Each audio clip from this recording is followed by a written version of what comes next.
Hello everyone, this is Shweta Pandey. Welcome to step up academy. Students, आज के इस session में हम क्या डिस्कस करने जा रहे हैं ये जानना बहुत ज़रूरी है, और इसी के साथ साथ जो भी हम डिस्कस करने जा रहे हैं वो बहुत ज़्यादा इंपॉर्टेंट है।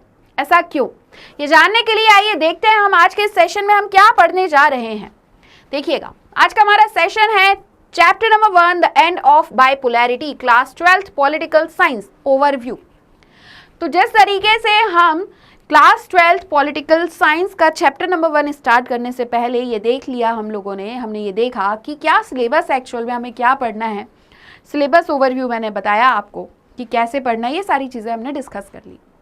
अब ये चैप्टर को स्टार्ट करने से पहले एक छोटा सा हम ओवरव्यू देखेंगे कि इस चैप्टर में आखिरकार हमें क्या पढ़ना है, और द एंड ऑफ बाइपोलैरिटी हमारा चैप्टर नंबर 1 क्यों है, ऐसा क्या दिया गया है इसमें, और बाइपोलैरिटी का मतलब क्या होता है एक्चुअल में, ये सारी चीज़ें हम इसमें देखेंगे। ओवरव्यू में हम जानेंगे कि स्टार्टिंग कहाँ से हुई है और इस चैप्टर में हमें क्या क्या समझ आने वाला है। ठीक, अगर मैं बाइपोलैरिटी की बात करूँ तो बाइपोलैरिटी मतलब क्या, एक होता है बाइपोलैरिटी, एक होता है यूनिपोलैरिटी या यूनिपोलार हम कहते हैं, यूनिपोलार वर्ल्ड हम कहते हैं। तो बाइपोलैरिटी का मतलब होता है जब टू डिफरेंट पावर्स एक तरीके से क्या कर रही हैं, रूल कर रही हैं, या टू डिफरेंट कंट्रीज पावर में हैं और कुछ इनके साथ अलाइड पावर्स भी हैं। ये सारी चीज़ें हमने पढ़ी हुई हैं वैसे तो, बट आइए स्टार्ट करेंगे। और जो हमारी स्टार्टिंग है वो हमारी स्टार्टिंग होगी बर्लिन वॉल से। ये इस तरीके से हमें इमेज दी गई है हमारे चैप्टर नंबर 1 में, और बताया गया है कुछ बर्लिन वॉल के बारे में। तो आइए जान लेते हैं क्या थी बर्लिन वॉल। देखिए, बर्लिन वॉल डिवीजन था कैपिटलिस्ट और कम्युनिस्ट वर्ल्ड के बीच में। अब कैसे कैपिटलिस्ट और कम्युनिस्ट वर्ल्ड के बीच में डिवीजन था, हम जानेंगे कि ये बर्लिन वॉल कहाँ पर थी, और आखिरकार इस दीवार के साथ ऐसा क्या हो गया कि ये चैप्टर में सबसे पहले इमेज इसी की दी गई है। ठीक, तो ये समझने के लिए सबसे पहले तो हमको समझना होगा कि कैपिटलिज्म और कम्युनलिज्म का मतलब क्या होता है। उसका रीज़न ये है कि बर्लिन वॉल सिंबलाइज कर रही थी, बर्लिन वॉल बता रही थी कि एक साइड कैपिटलिस्ट वर्ल्ड था, एक साइड कम्युनिस्ट वर्ल्ड था। तो कैपिटलिस्ट को समझने के लिए कैपिटलिज्म को समझ लो। कैपिटलिज्म मतलब एक, ये दोनों ही वैसे तो इकोनॉमिक सिस्टम है, ये याद रखना। कैपिटलिज्म में हम देखते हैं कि जो ट्रेड और इंडस्ट्रीज हैं इकोनॉमी की, ये किसके कंट्रोल में है, प्राइवेट इंडिविजुअल्स के कंट्रोल में है। और ये कंट्रोल क्यों कर रहे हैं, प्रॉफिट बनाने के लिए। और कम्युनिज्म में हम देखते हैं कि एक ऐसी इकोनॉमिक आइडियोलॉजी है जिसमें यह कहा गया है कि क्लासलेस सोसाइटी होगी और जितनी भी प्रॉपर्टी और वेल्थ है ये कम्युनली ओन की जाएगी, एक पर्टिकुलर कम्युनिटी के द्वारा ओन की जाएगी, एक इंडिविजुअल के पास नहीं होगी, एक कम्युनिटी के पास होगी। ठीक, क्लियर हुआ। अब ये दोनों अगर पॉइंट हमें क्लियर हो गए हैं तो अब हम समझते हैं बर्लिन वॉल के बारे में। देखो, बर्लिन वॉल बनाई गई थी 1961 में, ये याद रखना, ये हमारे ऑब्जेक्टिव पॉइंट ऑफ व्यू से इम्पॉर्टेंट है। क्यों बनाई गई इतनी बड़ी दीवार, अगर आप देख रहे हैं ये कुछ इस तरीके से, अभी देखेंगे ये कितने किलोमीटर में थी, बताइए अगर आपने पढ़ा हुआ है तो कितने किलोमीटर में थी बर्लिन वॉल। तो ये जो बर्लिन वॉल थी ये बनाई गई थी ईस्ट बर्लिन को वेस्ट बर्लिन से सेपरेट करने के लिए। मतलब एक साइड था वेस्ट बर्लिन, एक साइड था east Berlin. 150 kilometre long wall थी जो कितने सालों तक रही, 28 ईयर्स तक। मतलब लगभग अगर हम देखें तो 61 से 71, 81 और 89 तक हम देखते हैं ये वॉल को। तो क्या हुआ था 89 में, ये भी हम देखेंगे। नवंबर 9, 1989 में इस वॉल को गिरा दिया गया। कैसे गिराया गया, क्या किसी मिलिट्री अटैक से गिरा दिया गया या कोई आंधी तूफान आया और ये वॉल गिर गई, ऐसा कुछ भी नहीं हुआ। यहाँ पे दोनों साइड के लोगों ने, ईस्ट बर्लिन वेस्ट बर्लिन के लोगों ने इसे क्या कर दिया, तोड़ दिया। और तोड़ा क्यों, तो ये चाह रहे थे जर्मनी का यूनिफिकेशन। तो जैसे ही ये वॉल टूटती है, देख रहे हैं अगर आप कुछ इस तरीके से, ये देखिए ये इस वॉल पर इस तरीके से खड़े हुए हैं, ये जो वॉल अभी हम पहले देख रहे थे ये वही वॉल है।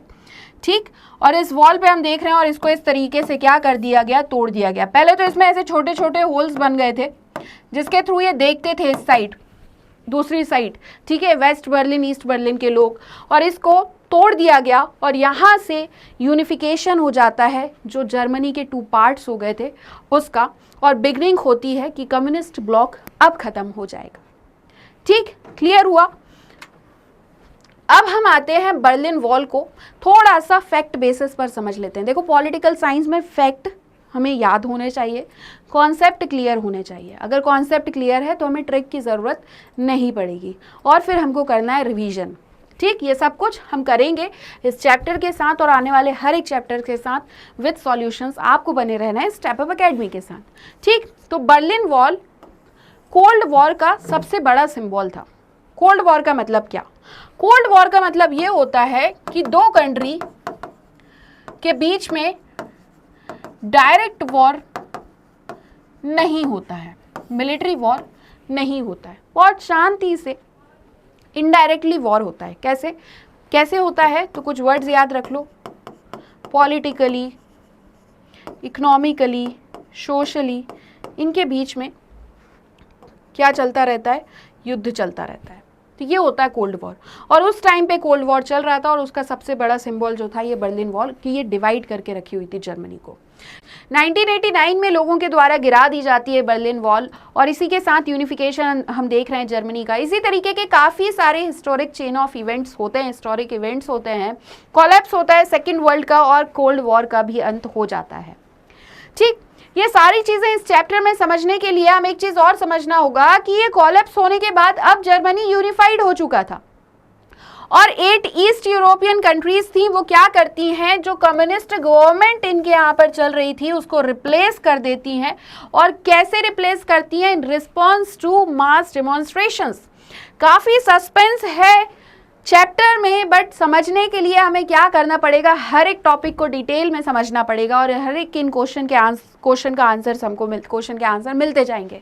ठीक, जैसे 8 ईस्ट यूरोपियन कंट्रीज की मैं बात करूं तो एस्टोनिया, लाटविया, लिथुआनिया, यहाँ हम देख रहे हैं, रशियन यहाँ पर देख रहे हैं, यूक्रेन, चेक रिपब्लिक, ये सारी कंट्रीज तो हम देख रहे हैं, बट इनके बारे में भी हम पढ़ेंगे एक एक करके।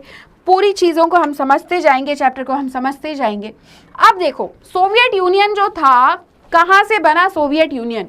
तो जैसे ही कोल्ड वॉर खत्म होने की तरफ था, वहीं से हम देखते हैं सोवियत यूनियन यहाँ पर बनता है। उसी के साथ साथ हम देखते हैं मिलिट्री मीन्स से नहीं बट मास एक्शन से इवेंचुअली सोवियत यूनियन डिसइंटीग्रेट हो गया। कहा जाता है कि सोवियत यूनियन काफ़ी अच्छा था, सोवियत यूनियन में स्टैंडर्ड ऑफ लिविंग भी प्रोवाइड किया जा रहा था, और इसी के साथ साथ काफ़ी सारी सब्सिडीज़ भी प्रोवाइड की जा रही थी, जो भी नेसेसिटीज़ थी, इस तरीके से बहुत सी चीज़ें थी। बट धीरे धीरे करके क्या हुआ, यहाँ पे अथॉरिटेटिव होता गया, ये ब्यूरोक्रेटिक होता गया। लोगों की जो फ्रीडम ऑफ स्पीच थी उसको कहीं ना कहीं तक रोक लिया गया, और उन्हें अपने अकॉर्डिंग वर्क नहीं करने दिया जा रहा था। इन सारी चीज़ों के कारण हम देखते हैं कि सोवियत यूनियन डिसइंटीग्रेट हुआ, जो हम डिटेल में पढ़ेंगे हमारे टॉपिक के साथ। इस चैप्टर में हम डिस्कस करेंगे कि डिसइंटीग्रेशन कैसे हुआ सेकेंड वर्ल्ड का, जो सेकेंड वर्ल्ड जो बना एक तरीके से end of the cold war के बाद कोलैप्स जिस तरीके से हुआ, और फिर ये डिसइंटीग्रेट भी कैसे हुआ, इसको हम समझेंगे। हम एक चीज़ और डिस्कस करेंगे कि किस तरीके से कम्युनिस्ट शासन जो था उसका कोलैप्स होता है, और कैसे इंडिया इन कंट्रीज से रिलेट करता है। As well as new syllabus के अकॉर्डिंग हम यहाँ पर देखने वाले हैं अरब वॉर, अरब स्प्रिंग हम देखने वाले हैं, गल्फ वॉर हम देखेंगे, डेमोक्रेटाइजेशन हम देखेंगे, CIS देखेंगे।